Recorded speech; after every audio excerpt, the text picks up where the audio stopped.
जळगाव जिल्ह्याच्या तापमानात दिवसेंदिवस वाढ होत असून जळगाव जिल्ह्याचा तापमानाचा पारा हा 44 अंश सेल्सिअसवर गेला असून जळगावातील जलसाठ्यांवर देखील परिणाम झालेला आहे. जळगाव शहराचं वैभव असलेल्या मेहरून तलावाची पाण्याची पातळी जवळपास 10 ते 15% या ठिकाणी घसरली आहे. आपण बघू शकतात की हा मेहरून तलावाचा परिसर आहे. फेब्रुवारी महिन्यापर्यंत या मेहरून तलावामध्ये जवळपास 100% पाणीसाठा उपलब्ध होता. मात्र दिवसेंदिवस जळगाव जिल्ह्याचं तापमान हे वाढत असल्या कारणाने गेल्या 15 दिवसापासून जळगाव शहरात तापमानाचा पारा हा 40शी पार गेलेला आहे.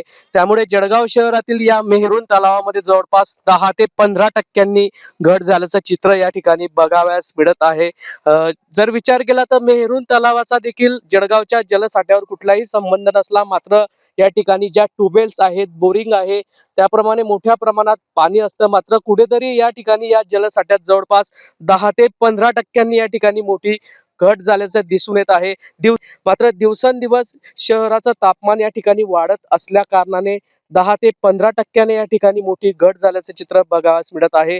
आगामी काळामध्ये आणखी जळगाव शहराच्या या मेहरून तलावाच्या पाणी पातळीत मोठी घट होण्याची शक्यता वाढत्या तापमानामुळे दिसून येत आहे. जुगल पाटील, जय महाराष्ट्र न्यूज, जळगाव.